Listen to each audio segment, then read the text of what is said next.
may gusto ka palagiya. Ganahan ba yung kayo kami? Hindi ka ganahan na yung palita. Sa akin ay madalali mo ganang mga sulanan tapi mo bisa ko na kayo wala yung pagamitan bitaw. Karena bitaw upan, tanganan ng mga bitsin na lang, tanganan ng mga asin, sa di ka ganahan, tanganan ka na, kahit tanganan na ito na. Ayaw mo. Ngayon unang pakutana, hindi mo sa imong pagaligon. When you want to own something na kayo gustong i-possess, ask yourself, do I really like this? Kailangan kayo kaya ginawa mo ipakutana kanina. Do you need it?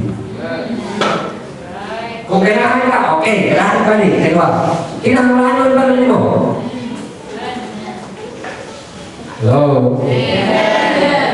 Kadua ka rin, makayes ka kung kailangan ka, pag ikailangan pa ko tayo, kinahanglanon ba nila ko? Di ka rin kung kinahanglanon, bahala, kailangan pa ka, ayaw pa rin na. You don't need it.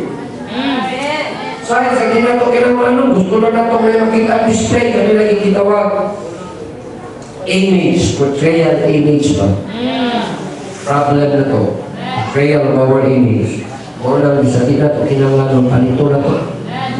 Tanawa si Madam tawagan ni ito bitaw, asawa Presidente Isaw na Marcos, Piminta Marcos. Pagkawala niya, gikan sa palasyo, unsa yo'y na-issue siya. Ang iyong kalaghan sa patos. Sa kasa ng pitugara, kada uli niya, magdalag sa patos sa buwan na suot. Nandugagan doon ang word sa dictionary, o iyang ngalan na imeltific. Ang ano mo sa meaning ang imeltific? From the word imelda, extravagance. Bisa di kinahanglan pa ito. So, kanina butang sa una-una. Nakikita, ikuot mo. Teka, sige, ito ka na. Kailangan pa ko na, kailangan ko. Sunod, kinahanglan ba nila ko? Kailangan mo ko? Ganahan na ko. Di na kailangan mo kinahanglan. Ganahan ko. Di mo na kinahanglan. Kaya balita. If you don't need it, don't buy it. Even bisa pagkanahan pa ka. Right. Ikatulong. Saan? Can you afford it? Tanawan yung budget. Ganahan ka. Kinanglanon mo. Tanawan yung budget. Bahala. Shoot ka. Magita na pa. Kaya di mapalit. Di mo. Can you afford it? Di ka ka-afford. Tanawan mo si mong budget. Ayaw sa. Di magkaka-afford. Sa ipangutano. Kaya mo ba? Di ka kaya. Bahala, ganahan ka. Bahala, gikinahanglan pa din mo. Di ka kaya mo. Don't buy it. Pero kaling for and the last, mo na gikinahanglan. Have you prayed about it? Amen.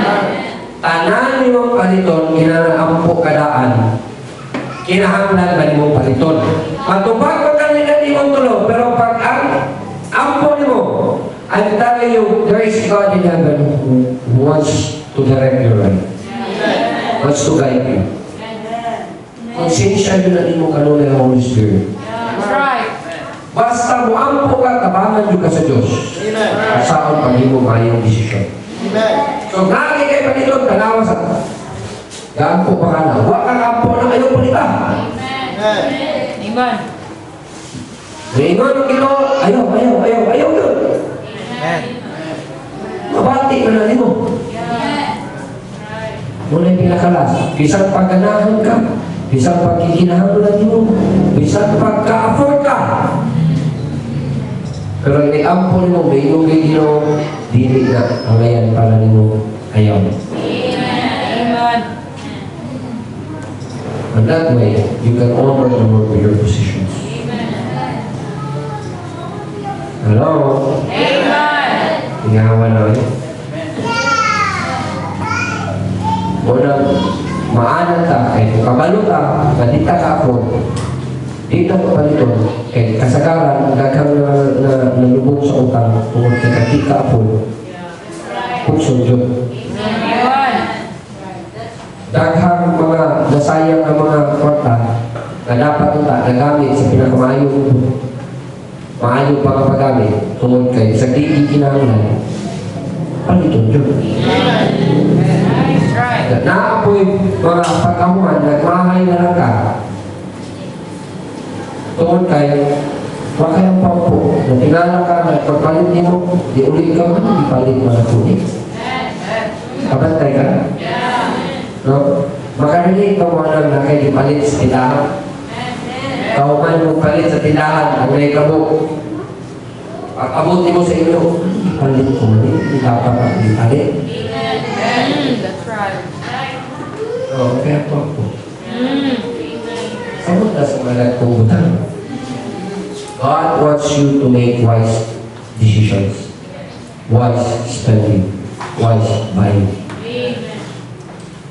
So, kanang pa, kanunay yun na yung dumi. Sumato ka kay Sano, saray-saray mo na nito, kakita ka ganahan ka, ayaw na yung ganahan mo rin, palit-palit. Sabi na, kita ka na yun, kakita ka gutan, unsay mo na nila itong kanang. Kaya na-appreciate na yun, pag-itawan nila ito. Mga galit, di ba yun? Mga nata. Kaya ako yata, ganahan tao. Barato na. So, tigil din mo kikinaman. Ito na. Samot na ba kaya ang pampo? Nag-ampo ka lang, then God will bring you to that place na bigyan mo kapito. Amen. So, muna yung katuha. Sakit tayo na? Katuha? Position. Sa sunod, lumigo. Ang tulong. Duha na sa ka. Sa inyong lumi, I should honor the Lord with my positions and I should make sacrifices the best for God. Amen. Every time na kang blessing, you are a steward. Make the sacrifice. You will no longer do it. Manilog ka? Ako na itong naman, salamat kayo sa inyong yatag na mo rin ngayon magkasimba. Salamat kayo sa kagawasan sa pagtulong sa inyong mga katawan. Lord, nagatuon ko nimo karon, sumala sa katuyuan sa mensahe nimo.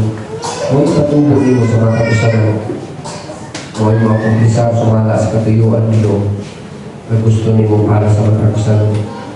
So, hindi mo karon, ikaw may magkakalalanin, magpatubo sa mong pagtuo.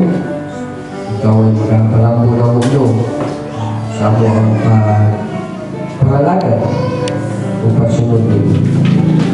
Lord, you want us to be good stewards. Help us to make the sacrifice. Help us to always acknowledge you and honor you in all the positions and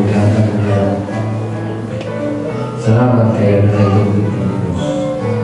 Ikaw ang ibigyan ng inulan sa iyong mga kanakan ng pagbulag-bulag. Ikaw ay magpanalangin. Magkaroon mo simana o kanil mo mga kakawan ng Diyos.